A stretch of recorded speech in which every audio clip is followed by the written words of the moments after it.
mu ne ko soo ko jëlee doo ko bàyyi soo ko jëlee doo ko bële beneen wér soo ko jëlee doo ziar beneen wël yu soo ko jëlee da ngay fonk waxtu julli juróom soo ko jëlee da ngay bëgg Cheikh Tidiane mu ne ko nangu na may ma mu daal di jàng Fatiha salaatu fa jëru tama tëf inna la dina bàyyi yoon ko may ko wér ba mu paree ca saas yi waa ji daal di sofee bu daal di bes tàq rafet daal di leer ca saas yi ñam àndaloon daal ne ko ah waaye sëñ bi nekk yaa ngi yor lii toog fii ah ñun ñuy jël bind di jàng ndax dari yëg commencement bi yëg muqaddima rek ñu ni jox ñu mu ne tàllal leen ëpp ñooñu daal di jóg daal di génn daw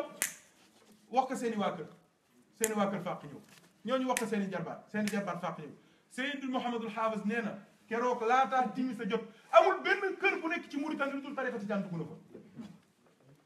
moo tax ndigal dafa am solo gis nga ndigal ni ko Cheikh waxoon te daf koo tënkoon sax fukki muqaddam la war a joxe fukki ijaasa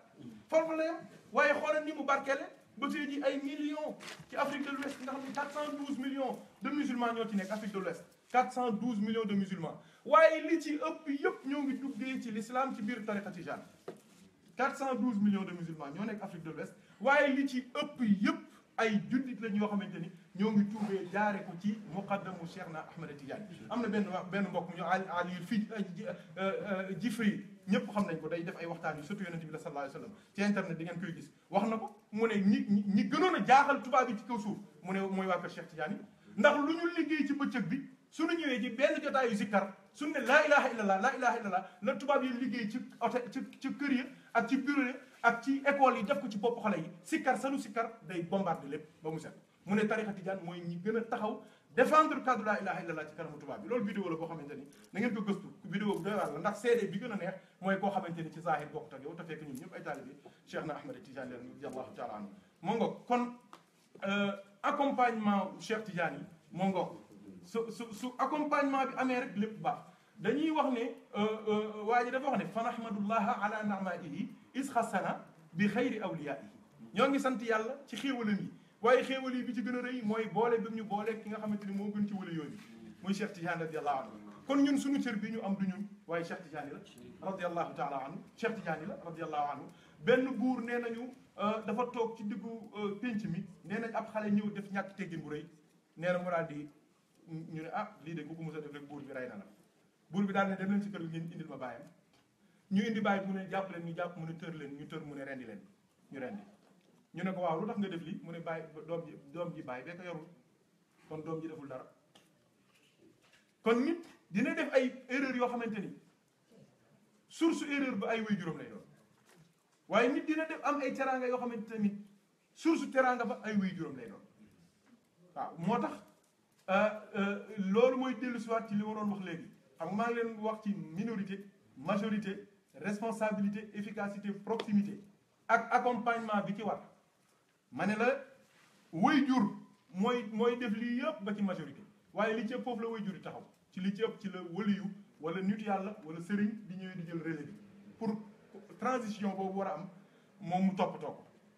su ko defee soo amee kilifa gu mat kilifa nga ànd ak moom nag macha allah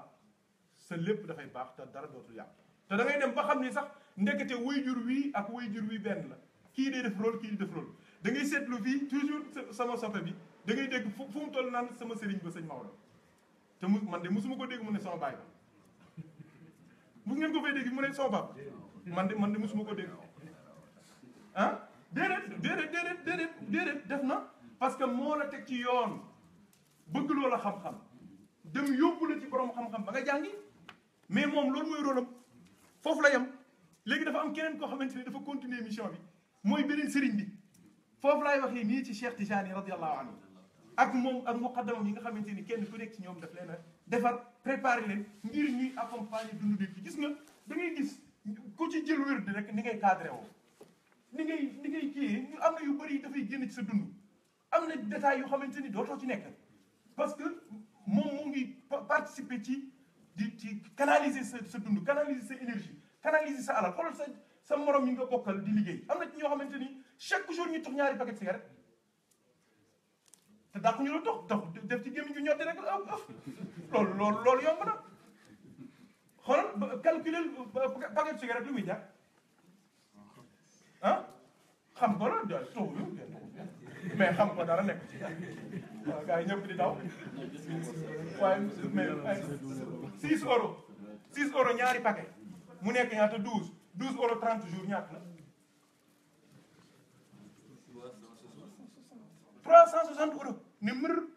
léegi yàlla booy naan waaye nag yàlla booy dem soirée yàlla booy dem ay xaw ma fii croisière lañ koy xaw ma mais xoolal alal jooju yëpp nga xamante ni yow yaa ngi koy yàq yow da ngay gis sa benn morom boo xamante ni yaa ko ëpp salaire sax te loolu yëpp moo ngay def ci dundam mais yow war nga posé wu question kan moo la tënk ba lii sa xel sax mënu koo xalaat da nga naan mais kii est-ce que dafa dof wala qu'est-ce qu'il faut qu'est-ce qu'il fait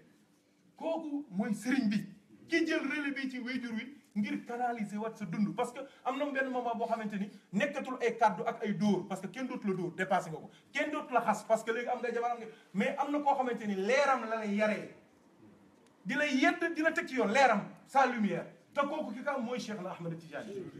wallahi alazim moo lay nga ñëw rek mu jox la ne la sikkaral salaat faate nga sikkar leer ga daal ni jëmm toog fa ànd ak yow nag foo toll am nga kersa koy am di nga rusa def lii di nga rusa def lee di nga rusa wax lii parce que xam nga ni même too nekk fii di doyee di xool loo war ta xool sobe dina dikk sobe du dikkee dooy julli di nga am kersa ci yàlla soo waree wér di nga am kersa gis nga tarixa bi noonu la lay defaree soo nekkee ci guddi gi sax di xool yu doyee day gif ñàkk fay rek da ngay toog jalaat ne waaw man du fajaree mu war a jóg war a jàkkaarloog yàlla su ma paree ma war a jàkkaarloog rasulullahi nan ko allahumma salli làmmiñ woowu bët yi sama bët yi ma war koo xool yeneen bi war naa koo xool lu xaraama war naa koo xool doye di yëfi ñàkk fay di war naa ko ci xool sama làmmiñ wi war naa ci tudd ay doye di làmmiñ wi muy jàng jawharatul kamal di ñu jàng gis nga noonu la lay yaree te du la wax ni moo ngi lay yar ngay dem ba càgg daal di mujj set wécc daal di defaru nag sa àdduna baax sa àllaaxira baax yàlla nañu ko yàlla defal kon mbir maa ngi noonu waaw incha allah kon mbir maa ngi noonu li ma bëggoon a wax rek mooy Cheikh Tijani radiyallahu anhu moom maqaamaam yooyu kenn mënu koo xam kenn mënu koo tënk waaye li am solo mooy ñun par rapport ak maqaamaam yooyu c'est-à-dire que bu dee moom mooy sangul awliyaa yi di xaatimul awliyaa yi di xutbul maktum ñun nan lañ war a mel loolu rek mooy waxtaan bi mooy nan lañ war a mel ñun ñoo war a jiitu ci lépp ñoo war a raw ci lépp ñoo war a ëpp kersa ñëpp ñoo war a gën a baax ñëpp pourquoi parce que ma daa allahu daaina li taatihi bi akrabi rusuli kunna akramal umami soo amee gën gi yonent bokk ci gën gi xeet mais kenn warulaa gën waaye doon amee gën gi sëriñ bokk ci gën gi tarixa nag tamit kenn warulaa gën su ko defee Moussa 3 minutes rek ma jàng bégale ko mbokk yi lii ay tur la ci turu Cheikh Tidiane radiallahu anhu yu ñu kii yoon ma jàng ko rek après ñu daal di ñaan insha allah waaw nga xamante ni maa ngi ko tuddee ak tabarruku thani fi baadi asmaai wa awsaafi lxatmi tijaani radiallahu anhu nga xamante ni mooy barkeelu ñaareelu barkeelu ci lenn ci tur ak melo yi ki nga xamante ni mooy alxatmi tijaani mooy Seydina Ahmed Tijaani radiallahu taala anhu waaw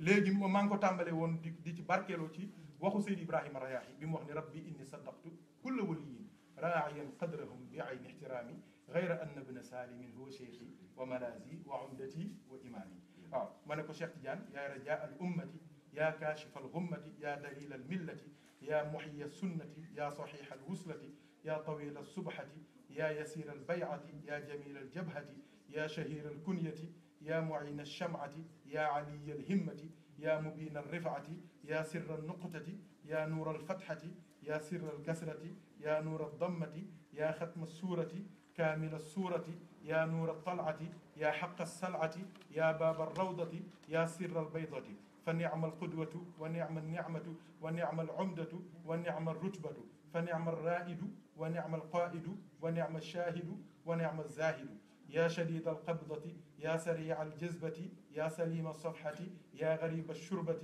يا كثير النفحة يا جزيل النفعة يا سر السدرة يا سر الدرة يا عين الخلة يا قلب الحلة يا سر العمرة يا سر الحجة يا نور البكرة يا عين الحجة يا فخر النخبة يا عين الفيضة يا يوم الجمعة يا ركن الحجرة يا مشير القبلة يا سليل الأسرة يا سر النصرة يا شريف النسبة يا سر الفرسة يا نور البردة يا نور الحضرة يا سر الفدية يا سر الموجة يا يد العطية يا سر الهدية يا واسع الدولة يا كبير الدعوة يا سر الخطوة يا عجيب الهيئة nga xamanteni tabarakallahu ay turu Cheikh Tidiane radiyallahu anhu xamna du yàlla yaatale ci yeneen jotaay inshallah dinañ ci barkeelu bu baax a baax ba ñu gën a xam ni Cheikh amul morom moo ngi nii kon maa ngi ko tàmbalee fii ma ne ô mon Seigneur je reconnais tous les saints avec chacun la valeur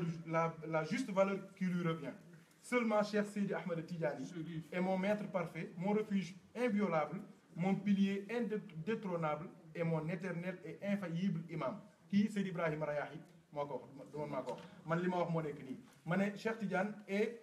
l'ultime espoir de la Oumma qui dissipe sans laisser des traces la tristesse et la misère. Il est l'indicateur officiel vers la vraie religion qui revivifie avec modestie la sunna authentique. Il est l'homme dont la connexion est incontestable. Il est le maître du plus grand nombre de bien guidés. Il est l'homme qui est facile à contacter, dont la rencontre de visu n'est pas une source de découragement et de désespoir. Il est l'homme dont le surnom est le véritable contenu du nom. Il sauve les bougies qui se brûlaient tout en éclairant les autres. Cheikh Tijani est l'homme dont la résolution, la fermeté et l'abnégation ont amené au sommet. Il siège et reste indétrônable jusqu'à la fin des temps. Il est le secret caché dans le secret du bas, source de toutes les origines secondaires et relatives. Il irrigue tous les saints, même à leur insu. Cheikh Tijani est le secret qui répare les âmes corrompues. Il redresse les âmes bicéphales, désespérées et abandonnées. Cheikh Tijani est le secret de la réponse divine symbolisée par Amin. Il est l'immergé dans l'essence de l'homme, essence de la perfection. Sallallahu alayhi wa sallam. Il est la lumière de la levée du soleil par ses zikrs. Il est la valeur sur laquelle est fixé le prix de la proximité divine. Cheikh Tijani est le raccourci le plus court vers le paradis terrestre qui est l'amour du prophète Mohammed sallallahu alayhi wa sallam. Il est le secret de l'envergure inestimable du disciple Tijani. Avoir un maître comme Cheikh Tijani est une faveur, mais aussi une responsabilité. Avoir un avantage comme la tariqa est un privilège, mais aussi une charge. Avoir un pilier aussi solide que Cheikh Tijani nous rappelle à la régularité, à la constance dans l'adoration d'Allah et la tradition du prophète sallallahu alayhi wa sallam. Avoir un rang aussi élevé, indépendant de nos maigres et faibles actions, doit être une source de modestie et de reconnaissance. Avoir un éclaireur comme Cheikh Tijani nous épargne des détails inutiles et stériles. Avoir un guide comme Cheikh Tijani est une source de certitude, de quiétude et de persévérance. Avoir l'exemple d'un ascète aussi sincère que Cheikh Tijani nous sépare de toute prétention, de toute tricherie, de toute hypocrisie en privé comme en public. Cheikh Tijani est l'enseignant qui n'abandonne jamais ses élèves parce qu'ils sont faibles ou salis. Il encourage, purifie, parfume, connecte et propulse en un clin d'œil son disciple dans la présence divine. Il est le bien-aimé dont la vie est une grande métropole sans sens interdit. Il a bu de la mystérieuse sève mohammedienne, source de la vie et du mystère qu'il diffuse avec sur le cœur de ses disciples. Cheikh Tijani est l'homme dont chaque instant de son existence est une occasion en or pour que le disciple accède rapidement et facilement à son vœu. Toute sa vie est utile, ni déchet, ni rejet, ni poubelle, ni en place. Cheikh Tijani est le secret de l'alliance avec Allah. Il est le secret de la parure des awliya. Il est le secret de la petite ouverture qu'on acquiert en côtoyant l'élu d'Allah, l'allié d'Allah. Il est le secret de la grande ouverture, Al-Fathul Akbar, avec la vision avec tout son être, le secret de l'existence, sallallahu alayhi wa sallam. Cheikh Tijani est la lumière des beaux matins par ses zikrs. Il est la source des preuves divines irréfutables devant les créatures. Cheikh Tijani est l'honneur de l'élite de tous les temps. Tous boivent, comblés et surpris. Les disciples peuvent oublier la source unique et intarissable malgré ses formes et ses manifestations spatio-temporelles. Cheikh Tijani est le vendredi, dans la semaine des 7 jours de la wilaya. Il est le passage incontournable vers la présence divine qui aspire toutes les impuretés inadéquates à sa présence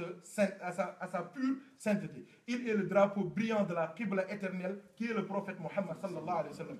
Cheikh Tijani est le secret de la Kaaba permanente, mobile et multidimensionnelle qui est le prophète Mohammed sallallahu alayhi wa sallam. Il est le soleil des étoiles qui ne brille qu'en sa présente absence. Il est le symbole définitif du déjà secouru. Cheikh Tijani est le shérif qui chérifie toutes ses familles et qui lègue toutes ses faveurs jusqu'à son noble ton, disciple Tijani. Il est le secret du manteau ou ici que porte le Ghaus. Il est le secret de la présence divine salvatrice. Il est le secret de la rédemption d'Ismaël avec le mouton béni. Il est le récepteur, médecin, et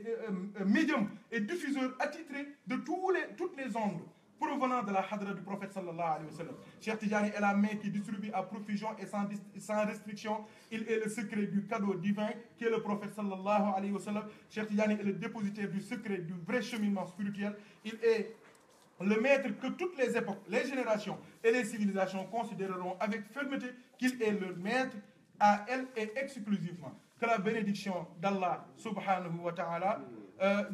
qui gratifie avec honneur soit sur l'imam des prophètes et des proches, que la paix du Seigneur magnanimement immense soit sur l'intercesseur de toute la famille de la foi, de même que sa pure famille et ses sahaba étoiles. Ils sont les bien guidés qui retournent toutes les faveurs à Allah subhanahu wa ta'ala. Mon gars, lii dañ ko doon barkeeloo rek daanaka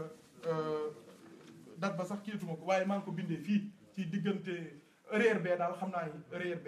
diggante Croix de Berny fii cité universitaire ba Croix de Berny waaw ak ba Châtenay-Malabry diggante boobu laa ko bindoon waaw sa zone la dégg nga jël na ko moom Cheikh rek moo nga dañ ko ci baat waaye incha allah yeneen jotaay dinañ ko gën a yaatal mu gën a rafet ñun ñëpp ñu bokk bëgg ci barke Cheikh Ahmed Tidiane comme ni ma ko waxee woon dañ doon barkeelu rek waaye ñi fi toog ñëpp mën nañ koo taxaw gaa yu baax yaa ngi nii nit yàlla yaa ngi nii sunu mag ñaa ngi nii sëñ Badara sëñ Malick tabarakallah sunu ustaas yi sunu kilifa yi sunu sang yi ñoo ngi jéggul ñëpp lu ci jub yàlla la lu ci dëng nag ngeen xam ne suñu bàkkaar la sunu tabarakallah sunu soppe bi aj daam jërëjëf mbeng barakallahu fikum